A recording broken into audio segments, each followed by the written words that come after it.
Hi there, what can I get for you today? Hi, I'd like, um, a medium latte, please. Sure thing. Whole milk, or would you like oat or almond milk? Oat milk, please. And could I get that with less sugar? Absolutely. So that's a medium oat milk latte with less sugar. Wait, did you say medium or large? I'm sorry, it's a bit loud in here. No problem, I said medium. Would you like me to make it large instead? No, medium is perfect. Thank you. Great. And will that be for here or to go? For here, please. Got it. Your latte will be ready at the end of the counter. Name for the order? Jessica? Thanks, Jessica. We'll call you when it's ready. Sarah? Oh my, hi. Jessica, it's been so long. How are you? I'm good. Just grabbing coffee. What about you? Same here. I haven't seen you since the library study session. Right. That was months ago. Hey, do you want to sit together? Sure, let me just order first. Hi, what can I get started for you? I'll take a small cappuccino, please. Whole milk or oat? Whole milk, thanks. Look at that chocolate cake they got. It looks so good. Oh, wow, you're right. I shouldn't, but maybe just a bite? You know what? Let's grab a dessert each. It's on me. No, you don't have to. Come on. It's been months since we met. My treat. Excuse me? Yes. Need anything else? Yes, what desserts do you have today? We've got chocolate cake, lemon tart, and caramel cheesecake. What do you recommend? The lemon tart's my favorite. It's not too sweet. Perfect. I'll take a lemon tart, please. And Sarah, you want that chocolate cake? Yes, please. Oh, and could I get whipped cream on mine? Sure thing. So that's one lemon tart and one chocolate cake with whipped cream. That's right. Thanks. Excuse me, could we get the bill, please? Of course. Together or separate? Together. Would you like to add a tip today? Sure. Let's do 10%. Great. I'll be right back with your receipt.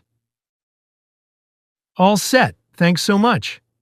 Thank you. Everything was delicious. Yeah, that chocolate cake was amazing. So glad you liked it. Have a wonderful day. You too. This was so fun. We have to meet up again soon. Definitely. Maybe next time. You're buying? Deal. Part 2. Talking about your day. So, Emily, how does your day usually go?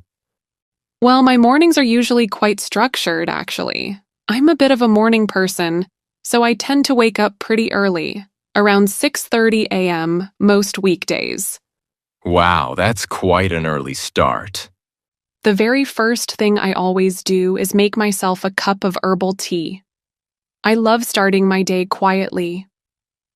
While the tea is steeping, I usually spend about 10 minutes doing some light stretching, just to get my body ready for the day. That sounds like a really calm way to begin. It really helps. After that, I often sit down by the window with my journal.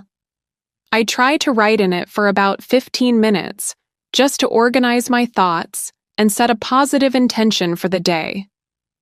It helps me feel centered before the busyness starts. Then, around 7:30 a.m., it's time for Bella's morning walk. Bella is my dog, remember? We usually head to the local park, which is just a short walk from my apartment. It's almost always a lovely time because the park isn't too crowded yet, and it's nice to get some fresh air. Do you ever run into anyone during your walks? Sometimes it's not every day, but occasionally I'll bump into other dog walkers or a neighbor. We just exchange a quick good morning or a short chat. It's a nice little connection before I head back home to start my workday. Sounds pretty ideal. Yes, that's how my typical morning. Get comfortable with English in comfort. This is your English listening practice podcast to help you learn and improve naturally.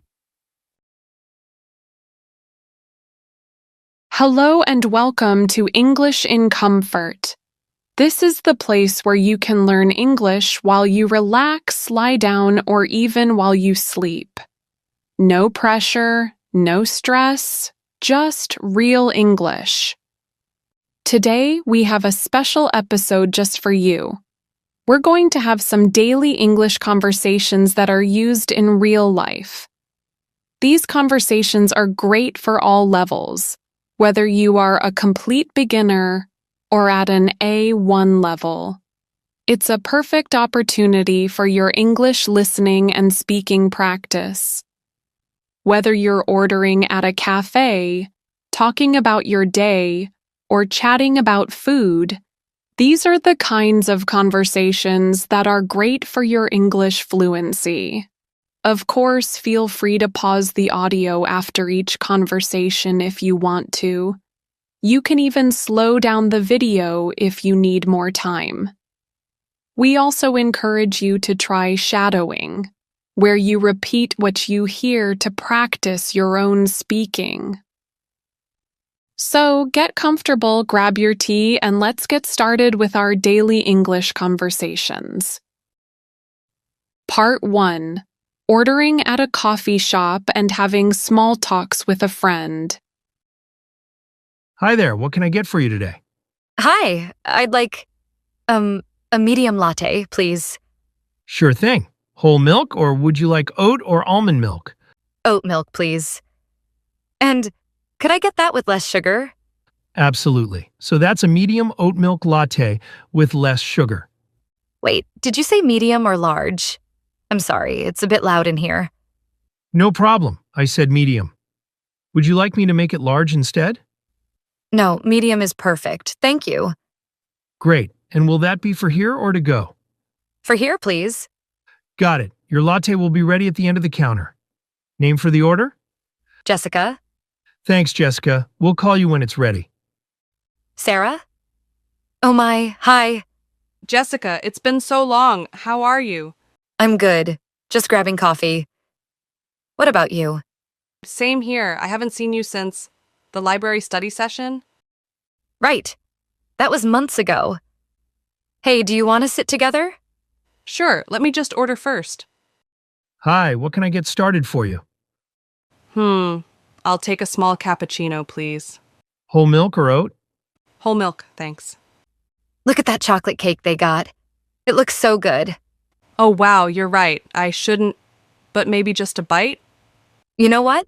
Let's grab a dessert each. It's on me. No, you don't have to. Come on. It's been months since we met. My treat. Excuse me? Yes. Need anything else? Yes. What desserts do you have today? We've got chocolate cake, lemon tart, and caramel cheesecake. What do you recommend? The lemon tart's my favorite. It's not too sweet. Perfect. I'll take a lemon tart, please. And Sarah, you want that chocolate cake? Yes, please. Oh, and could I get whipped cream on mine? Sure thing. So that's 1 lemon tart and 1 chocolate cake with whipped cream. That's right. Thanks. Excuse me, could we get the bill, please? Of course. Together or separate? Together. Would you like to add a tip today? Sure. Let's do 10%. Great. I'll be right back with your receipt. All set. Thanks so much. Thank you. Everything was delicious. Yeah, that chocolate cake was amazing. So glad you liked it. Have a wonderful day. You too.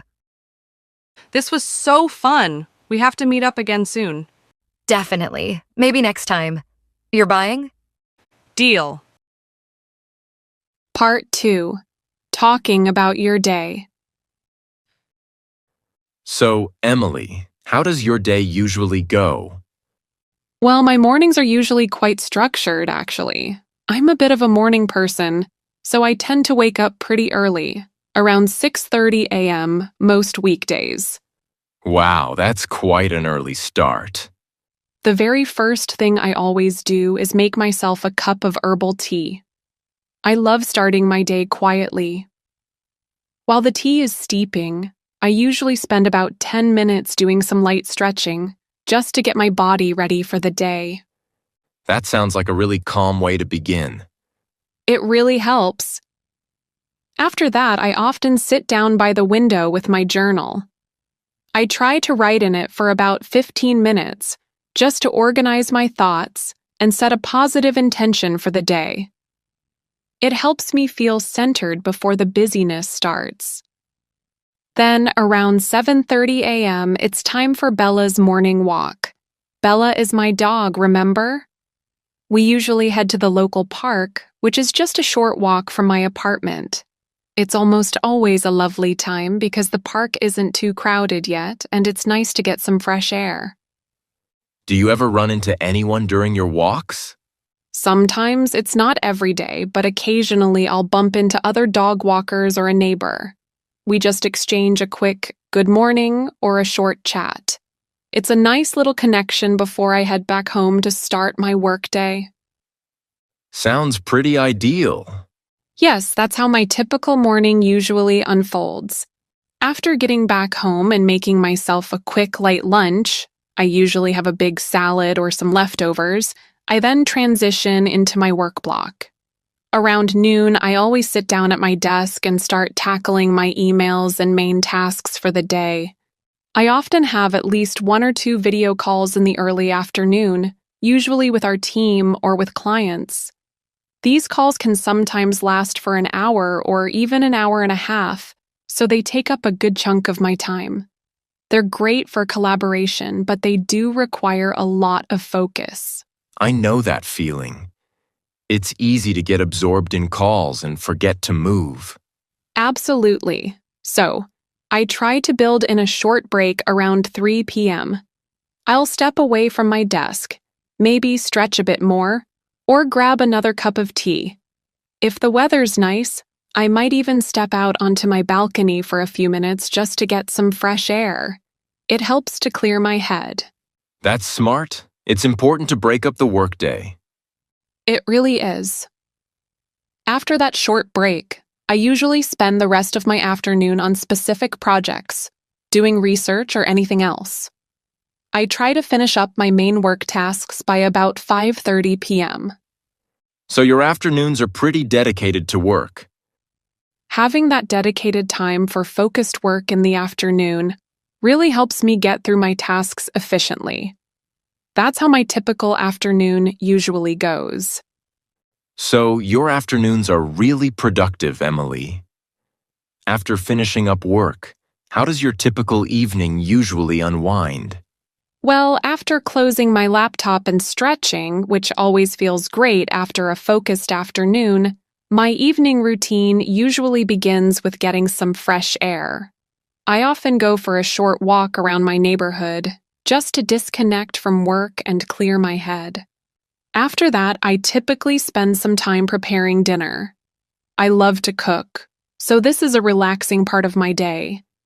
I usually try to make something healthy but delicious, like a simple pasta or a stir-fry with lots of vegetables. It's mostly relaxed during the week. After dinner and cleaning up, which is the part I definitely don't enjoy as much, I almost always curl up on the sofa with a book. I'm a big reader, so reading is a huge part of my evening routine. Sometimes it's a novel, sometimes it's a non-fiction book. You don't watch TV? I rarely watch much TV during the week, mostly just reading. Then around 9:30 p.m., Bella and I go for her last short walk of the day. It's usually very quiet and peaceful outside at that time. After that, I just get ready for bed, maybe read for another few minutes if I'm really into my book, and then I usually call it a night by around 10:30 p.m. So that's how my typical day usually flows, from early morning to late evening. Wow, that's a really consistent and balanced routine you've got there. Now, I'm curious about your side of things. How does your day usually start? What's your typical morning like? My mornings are a bit different from yours, perhaps a little less structured, especially the very start. I usually wake up a bit later than you, around 7:30 a.m. on weekdays. I'm definitely not a morning person like you. I totally get that. So, what's the first thing on your agenda? Do you jump straight out of bed? Not always. My first step is always to make myself a strong cup of coffee. I can't really function before that first mug. While it's brewing, I'll often check my phone for any urgent messages or news headlines, but I try not to get too lost in it. So coffee first, then a quick check-in with the world. That's right. After that, I usually have a quick, light breakfast. Sometimes it's just some toast, sometimes yogurt with fruit. Nothing too fancy, but enough to give me energy. I almost always try to fit in some exercise. After breakfast, I typically go for a run, or if the weather's bad, I'll do a quick workout at home. That's a non-negotiable part of my morning, even if I'm feeling a bit tired. It helps me wake up properly and get ready for the day. After my workout, I take a quick shower, and then I'm usually ready to start my workday. So that's how my typical morning usually goes. Coffee, a quick bite, exercise, and then getting ready for work. What do you usually get up to after those morning routines? Well, after getting ready, I usually sit down at my desk around 9:30 a.m. and dive into my work for the day. My afternoons are often focused on specific tasks like editing audio or working on new ideas for our projects. I typically have 1 or 2 virtual meetings in the afternoon to discuss upcoming projects. These can sometimes take up a good hour or so. After those meetings, I usually try to take a short break, maybe around 2 p.m. I'll step away from my screen, stretch my legs, and grab another drink, usually just water or some sparkling water to stay hydrated. That's a good habit to keep your energy up. It really helps. Sometimes, if I'm feeling a bit tired, I might even listen to a short podcast episode, not for work, just for myself, to reset my brain. After that short break, I usually spend the rest of my afternoon on more independent tasks, like researching topics or writing outlines. That's often how it goes. I try to finish up my main work around 5 p.m., giving myself a little buffer before the evening officially begins. How does your typical evening usually unwind after you finish up? Well, once I finish work around 5 p.m., the first thing I usually do is step away from my desk completely. I might go for another short walk, just around my neighborhood to get some fresh air and clear my head before dinner. That's a good way to transition out of work mode. It is. Then, I often prepare dinner. I enjoy cooking, but I'm usually pretty quick about it during the week. Something simple, like a stir-fry or a quick pasta dish. After dinner and cleaning up, which I always try to do immediately, my evenings are usually quite relaxed. I often spend some time reading a book, or sometimes I'll watch a documentary or a movie. It just depends on what I'm in the mood for. On a typical weekday evening, it's about relaxing. I might occasionally meet up with friends for a quick coffee if they're free, but that's not every night. Most evenings, it's just quiet time. I usually aim to be in bed by around 10:30 p.m. or 11 p.m. I read for a bit and then I usually call it a night. So, that's how my typical evening unfolds. It's usually quite calm, especially after those busy work days. Part 3. Talking about your favorite food. So, Liam, what's your favorite food? Oh, without a doubt, my favorite food is pizza. I am completely obsessed with it. I could eat it almost every day and never get tired of it. I can definitely confirm Liam's obsession with pizza. You really do love it. What kind of pizza are we talking about? Any kind, honestly. But if I have to pick, I usually go for a classic simple margarita. I just love the combination of the cheesy goodness, the warm bread, and the tomato sauce. It's just perfect comfort food for me. I can totally understand the love for pizza. It's a classic. For me, though, my favorite food is seafood. I just absolutely love it. Oh, interesting. What kind of seafood are we talking about, like fish or something else? I love all kinds, actually, but if I had to choose, I'd say fish, like fresh grilled fish, or maybe some delicious shrimp. I just love the fresh taste of the ocean, and it feels light and healthy. I also really enjoy going to a restaurant by the sea and having a big seafood platter. That sounds amazing. How often do you eat your favorite food? Well, first, could you quickly explain what we mean by how often for our listeners? Oh, great question, Liam. How often just means how many times you do something. So it could be once a week, twice a month, or maybe even every day. Thanks for clarifying. So for me, with pizza, well, I'd say I eat it maybe once or twice a week. There's this fantastic pizza place really close to where I work, and I just love ordering from there when it's my lunch break. But sometimes, if I'm with coworkers, we'll order something else to share, to mix it up. So it's a regular treat for you during the week. Definitely.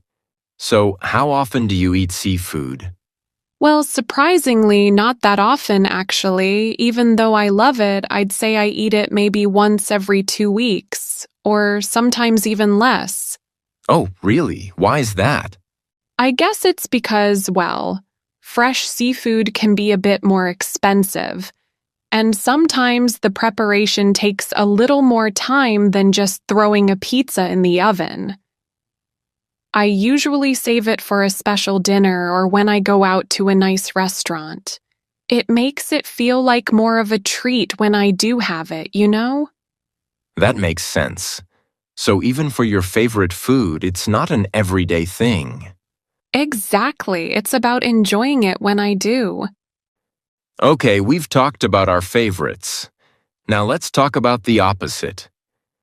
Emily, what's your least favorite food? Is there anything you really don't enjoy eating? Oh, that's an easy one for me. My least favorite food is definitely green peas. I don't like the texture, and the taste isn't my favorite either. I always try to avoid them if I can. Green peas, huh? That's interesting. For me, my least favorite food would have to be green beans. I have the same issue, actually. The texture just isn't for me, and they always taste a little grassy. I don't know how to describe it. Grassy. That's a good way to put it. So it seems like we both have a slight dislike to green things. And you know what's funny, Emily? Our favorite foods are seafood and pizza, and our least favorite foods are both vegetables. What does that say about us? I don't know, but it's definitely a funny coincidence. Maybe we just need more practice eating our veggies. Right, so Emily, what do you usually eat in a week? Well, for us, my family and I absolutely love pasta. All kinds, especially spaghetti. So whenever we run out of ideas for dinner, we just grab a pasta pack from the cupboard and cook it. We usually make it with some simple tomato sauce, and if we have some cheese, we'll add that too. It's easy and everyone loves it. Pasta is a great go-to. It's quick and delicious. Exactly. On other days, we'll just cook anything, really. Sometimes it's chicken with rice and vegetables. Other times, maybe some fish with potatoes. We try to mix it up, but pasta is definitely a regular. That sounds like a good balance. For me, since I live alone, my week looks a bit different. I usually order a lot of my meals. So I often get things like burgers, nuggets, or maybe a quick pizza. You know my love for pizza. Yes, we know, so a lot of takeout? Yeah, quite a bit. It's easy and fast when I'm busy. But then sometimes I feel like I need a change. I just like to cook sometimes and feel like I need something healthy. So I'll cook a simple meal for myself, like a big salad with chicken or some grilled fish with vegetables. It balances out the takeout meals, you know? That's actually smart. So would you say you know how to cook? Well, I definitely know how to cook, yes. I've gotten quite used to it, and I've kind of gotten better since I started living alone. When you don't have anyone else to cook for you, you learn quickly. That's true. Necessity is the mother of invention, as they say. So you've gained confidence in the kitchen. Absolutely. I can make a good number of dishes now, nothing too fancy, but enough to feed myself well. What about you, Emily? Are you a fan of cooking? I actually love cooking. For me, it's really relaxing and very satisfying to try new things and experiment with recipes. I totally get that feeling. It's rewarding. It really is. But I have to admit, sometimes disasters may happen, you know? Like, I'll try a new recipe, and it just doesn't turn out right at all. Maybe too much salt, or something burns. Oh, I've had those days too. But that's okay, because we learn, right? You try again, or you find a new recipe. So yes, I love cooking, even with the occasional kitchen adventure. We've talked about a lot of things concerning food, but I just realized we forgot to talk about something very important. Snacks. Do you love snacks, Liam? Oh, I love snacks. How could we forget to talk about them? I know, right? Are you more of a sweet person or a salty person? Definitely sweets. I'm a big fan of anything sweet. I can imagine. What kind of sweets are your favorite for snacking? Well, I especially love sweet and sour candies. You know, the ones that are both sugary and a little bit sour? I just love that combination. Chocolate is great too, of course, but those candies are my go-to. Sweet and sour, that's interesting. I'm completely the opposite, actually. I absolutely love salty snacks. Give me a bag of potato chips, any flavor really, or some salty crackers, and I'm happy. So, no chocolate or cookies for you usually? Not usually, if I have a choice between sweet and salty. I always go for the salty option. So, when do you usually take your snacks, Liam? Do you have a specific time? For me, it's usually when I'm really absorbed in work. If I'm focused on a task for a long time, I like having a small bag of candy right there with me to munch on. It just helps keep my energy up, you know? That's exactly the same for me. When I'm really focused and working, I love having a salty snack nearby. It's like a little reward for my brain while I'm concentrating. It just feels good to have something to nibble on. Part 4. Talking about your vacations. So, Liam, did you go anywhere for your vacation recently? Yes, Emily, I actually did. I had a lovely trip a few months ago. Oh, that's great to hear. Where did you go? Tell me all about it. I went to a small town by the sea, not too far from here. It was a very peaceful place, perfect for relaxing. I spent about 5 days there. A town by the sea sounds wonderful. That sounds like a nice change of scenery. It really was. How about you? Did you go anywhere for your vacation recently? Yes, I did. My family and I went to visit some relatives in the countryside. It was a beautiful area, very green with lots of trees and fields. We were there for about a week. Oh, the countryside. That sounds like a nice break. Absolutely. It was a very nice trip. So you said you went to a small town by the sea for your vacation. What did you do there? Were there any specific activities you enjoyed? Well, it was mostly about relaxing, actually. I spent a lot of my time just walking along the beach in the mornings. The air was really fresh, and it was so peaceful to hear the waves. I also read a lot of books. I brought about 3 with me, and I finished them all. That sounds truly refreshing. Sometimes that's exactly what a vacation needs to be, just to relax and read. Did you try any of the local food there? Oh, definitely. I tried some of the local seafood restaurants, and they were absolutely delicious.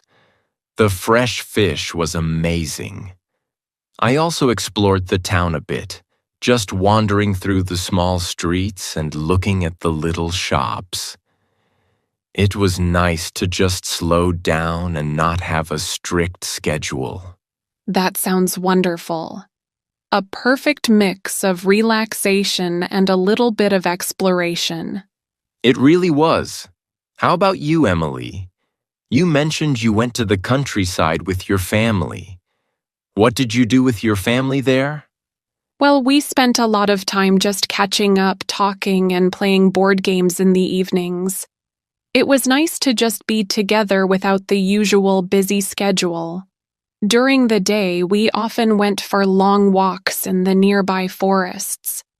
The kids absolutely loved exploring and looking for different kinds of birds. That sounds like lovely family time, very connected to nature. It was. We also had a big barbecue one evening, which was really fun. Everyone helped prepare the food, and we ate outside under the stars. It was a very memorable night.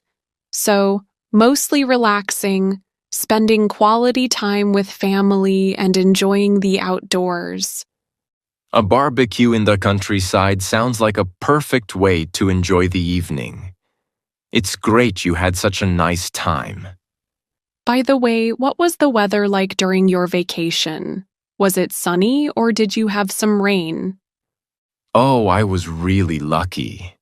The weather was mostly sunny and warm, actually. We had clear skies for almost the whole 5 days. There was one afternoon when it got a little cloudy, but it didn't rain. It was perfect for walking on the beach and just being outside. That sounds ideal for a seaside trip. Perfect weather always makes a big difference for a vacation, doesn't it? It absolutely does. It meant I could spend a lot of time outdoors, which was exactly what I wanted. How about you and your family in the countryside? What was the weather like for your trip? Well, we had a bit of a mix, actually. The first few days were quite sunny and pleasant, perfect for our long walks in the forest. But then, for about 2 days at the middle of our trip, it was a bit rainy and cool. Oh, really? Did that ruin your plans at all? Not really, we just adapted. Those were the days we spent more time indoors playing board games and talking, which was also really nice. And then, for the last couple of days, the sun came back out, so it ended on a bright note. It was nice to experience both sunny and cozy rainy days, actually. That's a great way to look at it. You managed to make the most of whatever weather came your way. What's your favorite memory from that trip to the seaside? I think the absolute best part for me was the long walks on the beach every morning. It was so quiet and peaceful at that time of day, and the air was just so fresh. I really enjoyed that feeling of calm and starting the day slowly. That sounds truly beautiful. It's those simple moments that often become the most memorable, isn't it? Exactly. It really helped me clear my head and just relax. It's something I don't get to do often in my usual busy life. How about you? What was the best part of your vacation? For me, the best part was definitely the big barbecue we had one evening. Everyone in the family was there, laughing, telling stories, and enjoying delicious food outside under the stars. The kids were running around and it just felt so warm and connected. Oh, that sounds so lovely. Those shared moments with family are truly special. They really are. It was just a feeling of pure happiness and togetherness. When you said your town by the sea was peaceful, it made me wonder. Was it not crowded when you were there? Because I remember you saying before that you don't really like crowded places. Thankfully, the crowd was not crowded at all. That was actually one of the reasons I chose that specific time to go. It was just before the really busy summer season, so there were only a few other people on the beach or in the town.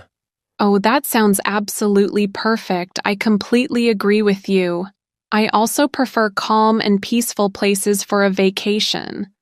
When a place is too crowded, it just feels stressful, and it's hard to truly relax. Exactly. I love being able to walk and explore without constantly bumping into people or waiting in long lines. For me, a vacation is about finding quiet moments and enjoying the atmosphere, not battling crowds. That's exactly how I feel. Even in the countryside, sometimes if we went to a very popular spot, it could get a little busy, and I'd prefer the quieter trails. So, yes, we both definitely prefer places that are not crowded. It's much more refreshing, isn't it? To really feel like you've escaped the noise and the rush of everyday life. Absolutely. Peace and quiet make a huge difference for me on a trip. Would you go back to that small town by the sea? I actually think, yes, I would definitely go back there. I really loved how peaceful it was, and the seafood was just incredible. It felt like a perfect escape. Maybe not next year because I like to try new places, but in a few years, I would love to visit again. That's great. It's nice to have a place you know you can return to for relaxation. Right. It's now one of my favorite calm spots. How about you? Would you go back to the countryside again? Yes, I would absolutely go back. It's become a favorite spot for my family and me, especially since our relatives live there.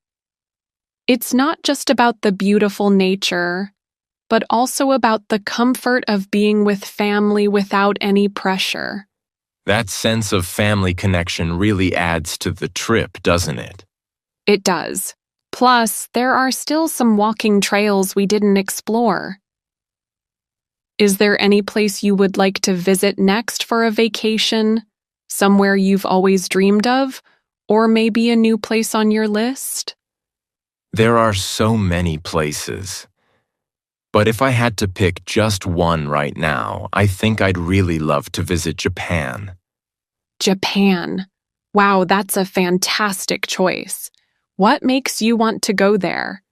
Well, I'm really interested in the culture, the old traditions, but also the very modern cities. And the food, of course. I've heard so much about the food in Japan. I'd love to try all the different kinds of dishes. Plus, the nature there, like the cherry blossoms in spring, looks absolutely beautiful in pictures. It sounds like you've put a lot of thought into it. Japan is on many people's dream lists. It definitely is. It would be a very different kind of trip from my calm seaside vacation. How about you, Emily? Is there any place you would like to visit next? For me, I'm really hoping to visit Canada next, especially the mountains and lakes there, like in Banff National Park. Oh, Canada is beautiful, especially that part. What draws you to Canada? I just love nature, and the pictures I've seen of the Canadian mountains are just breathtaking. I imagine hiking, seeing wildlife, and maybe even staying in a cozy cabin by a lake. It would be a completely different experience from my countryside family trips, more about adventure and seeing amazing natural landscapes. That sounds like an incredible adventure.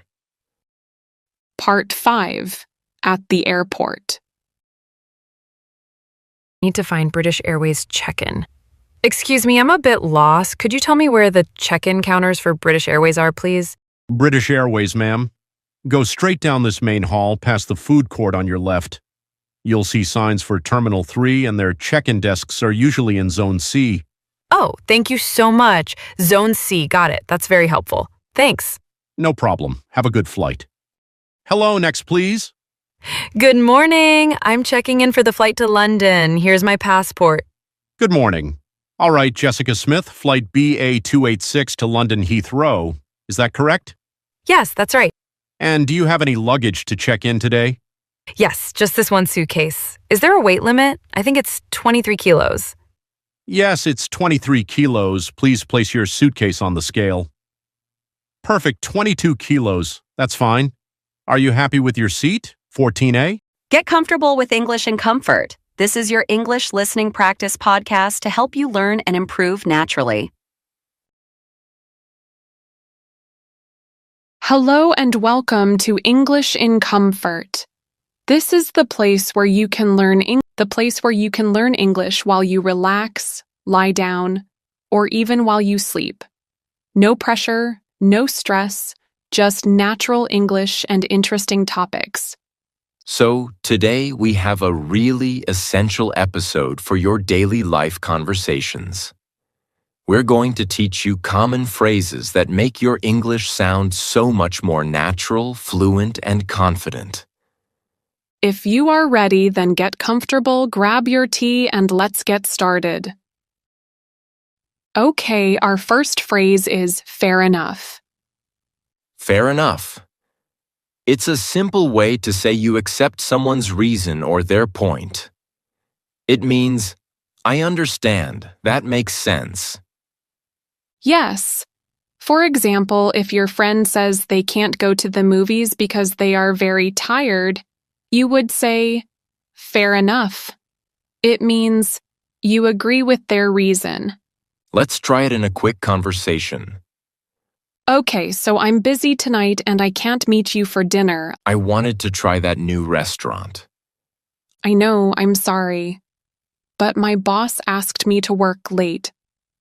Okay, fair enough. The next phrase is, a pain in the neck.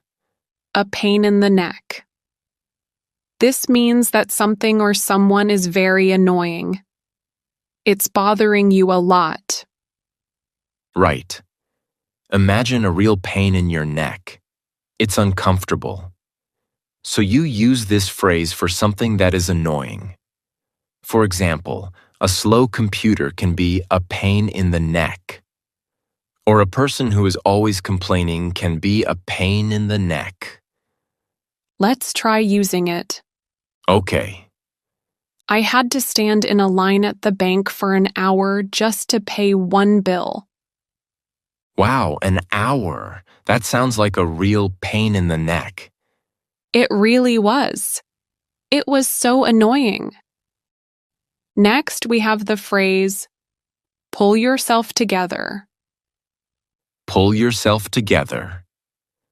This is what you tell someone who is very upset, nervous, or sad. It means you want them to become calm again and get control of their feelings. That's right.